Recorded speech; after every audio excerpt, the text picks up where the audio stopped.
Je m'appelle Céline.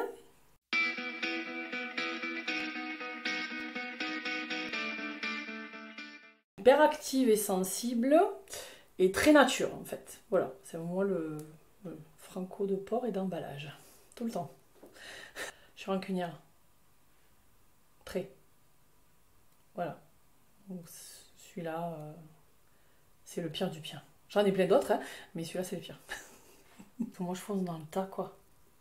Enfin, je me dis ça passe, ça casse. Ben ça casse. C'est pas grave, on se relève, on repart. Je sais pas m'arrêter. Et on me le reproche très souvent d'ailleurs. De pas savoir dire stop. Ça suffit maintenant. L'écoute. J'écoute beaucoup les autres. Et je suis pas très à l'écoute de moi, mais par contre à l'écoute des autres, oui.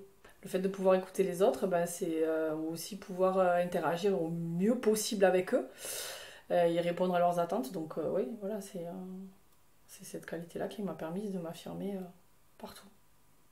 Le respect que j'ai envers l'humain, parce qu'en fait, moi j'aime tout le monde du moment que tu me fais pas de mal. Oh, tu me fais du mal, là, moi je t'aime bien et on en revient à la rancune, donc voilà, ça perdure après. Le fait d'être sociable et forte, parce que quand t'es sociable, il faut être super fort. Parce que le problème, c'est que quand tu donnes aux gens, comme on l'a dit tout à l'heure, ils te prennent beaucoup. Et le jour où toi tu reprends, ils comprennent pas, donc il faut être fort pour arriver à leur expliquer, mais attends, moi, à ce moment-là c'était comme ça, mais là maintenant, et puis c'est pas pour autant qu'on doit se fâcher, enfin tout ça, tout ça. Parce que si t'es trop candide, et que tu sais pas affronter les choses, un peu mal. L'injustice en premier, ouais, et la trahison, ouais. Si je me sens trahi, je suis hyper peinée en fait. Je suis très épicurienne, donc rien peut me procurer de la joie en fait. Il suffit que ce soit fait avec don et enfin je sais pas comment l'expliquer, mais ouais, rien peut me procurer de la joie, la vie dans son ensemble. Mon job, voilà, je suis une passionnée de plein de choses, mais j'avouerai que ce qui fait tourner le moteur et un peu aussi là, ben, c'est mon travail. Mon job, c'est de trouver le crédit aux gens, aux particuliers, pour qu'ils puissent ben, obtenir leur projet de vie, hein, parce que acheter une maison, un appartement ou même une résidence secondaire, pas forcément qu'en résidence principale, ben, c'est quand même un projet de vie, mine de rien. Et donc mon job, ben, c'est de leur trouver les meilleures conditions et de les soulager de tout ce qui est administrativement chronophage dans la recherche du prêt. La lecture, l'écriture, j'aime aussi beaucoup la musique. Pendant un temps, j'ai chanté. Voilà, après, c'est des pôles d'intérêt, enfin, somme toute, classiques. T'essayes de me faire dire un truc? Que j'ai écrit un livre? Ou deux même?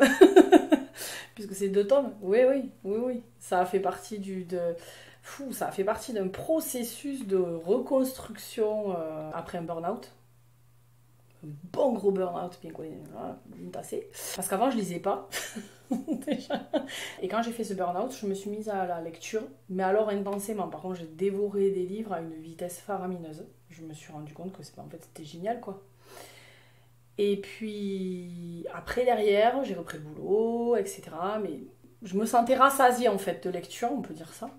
Je me sentais rassasiée, je me suis sentie une envie, mais c'était juste comme ça, c'était très fugace, hein, comme écrire un journal intime. Hein, voilà, il y en a un jour, il démarre un journal intime. Ben, moi, j'ai démarré un truc qui m'est sorti de la tête comme ça, sur un cahier. C'est que quand je me suis mise au clavier, j'ai commencé à retaper ce que j'avais mis sur le cahier. Et quand j'ai eu fini, en fait, mais c'est comme si j'avais été envoûtée, quoi. Mes doigts, ils ont continué, ma tête, elle a continué. Tout, enfin, ça vivait dans ma tête, hein, c'est un truc... c'est un peu bipolaire quand même comme idée, mais voilà, j'avais des gens qui vivaient dans ma tête. Et il me fallait l'écrire, quoi. Et donc j'ai écrit, mais sans aucune arrière-pensée, sans me dire je vais le publier. Franchement, c'était pour moi, hein, c'était pour me soulager moi, Et puis un jour, William m'a dit, envoie-le à une maison d'édition, qu'est-ce que t'as à perdre? Puis un jour, j'ai sauté le pas, quoi. Ça a été comme me faire tatouer, j'ai sauté le pas. Et ben, je l'ai envoyé à plusieurs maisons d'édition, parce que ça se fait pas d'envoyer qu'à une, hein. J'ai eu 4 réponses positives, j'en ai choisi une, et puis à partir de là, voilà, l'aventure a commencé. C'est à cheval entre la romance, la vraie romance, hein, et puis l'érotisme bien érotique. Voilà, on est un peu entre les deux, de temps en temps, c'est un peu plus chaud, hard. Alors, ça a été publié chez Erato Édition, mais par contre, j'ai pas publié sous mon nom. J'ai pris un nom de plume. Alors, c'est voulu, complètement, hein, de par mon métier, même le métier que je faisais avant, comme j'ai une exposition,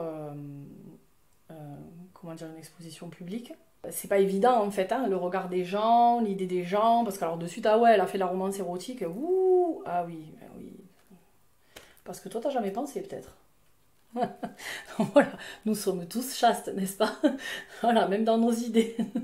Donc du coup, j'ai mis un nom de plume, qui était Colleen Carter. Alors Colleen, parce que ça me plaisait. Voilà, comme on choisit un prénom pour son enfant, Colleen. Et Carter, parce que je suis fan de rugby et de Don Carter, donc voilà, bon, lui, c'était un petit fantasme, genre, ça. Ben, le rugby, c'est... Alors moi, dans ma famille, on est foot, bim. Déjà, j'ai voulu partir à contre-courant, je crois. Ben, je trouve ce sport beau, euh, plein de valeurs. C'est ça, en fait. C'est le truc des valeurs. Je comprends pas plus que ça non plus, hein, parce que c'est hyper complexe quand même dans les règles. Voilà, je sais que le mec il attrape la balle, il doit la passer derrière, mais il va tout droit. Voilà, c'est tout à fait logique dans son ensemble. Puis j'aime la ferveur qu'il y a dans les stades, parce que j'ai fait quelques stades quand même. Je vais même aller voir une Coupe du Monde et tout, où il y avait Dan Carter qui jouait. Bien sûr. En physique, je suis hyper rapide, hein, et j'ai une main droite. Non mais c'est vrai, j'ai jamais fait de sport et je suis douée quand même d'une petite force qui va bien quand même. Donc du coup je peux me débrouiller dans plein de choses. Moi ma force mentale c'est ça, c'est d'arriver à prendre, à garder, j'ai entendu, je sais très bien ce que il ou elle a dit ou il a fait ou machin. On le garde et le jour où ça va sortir, ça sort. Mais ça s'appelle la rancune aussi. Je m'auto-censure. Voilà, parce que des fois ça fuserait super vite. Dans les bêtises, dans tout et n'importe quoi. Comme je suis quelqu'un qui pense, mais il pense beaucoup. Au boulot, il rigole parce que j'arrive, je passe le bureau, je passe la porte et j'ai pensé sous la douche. Donc, je discerne très bien les gens, contrairement à ce qu'on croit, parce que je parais faux folle, etc. Encore une fois, je l'ai dit, j'écoute beaucoup.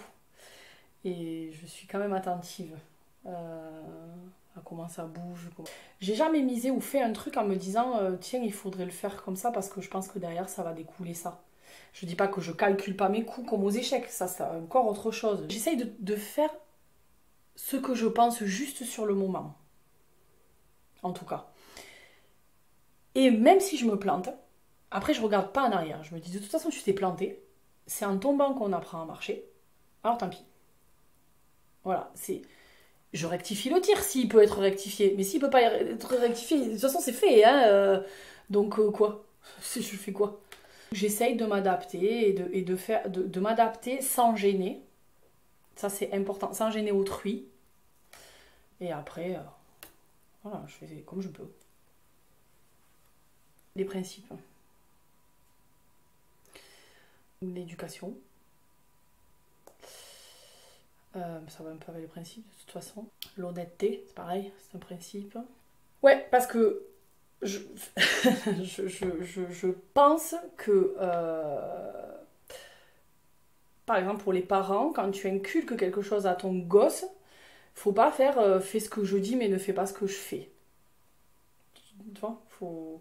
Voilà, ça a de la valeur à mes yeux. Ça, c'est la généralité. Et après, c'est encore une fois, et toujours, hein, c'est ma famille qui a de la valeur à mes yeux. On peut faire ce qu'on veut. Des fois, je me vois un peu comme une lionne, tu vois. Enfin, c'est... On va dire, elle se la pète, celle-là, mais mine de rien, c'est ça. Et je suis prête à défendre bec et ongle mon foyer. C'est-à-dire que je ne supporterai pas qu'on fasse du mal à William ou à ma fille.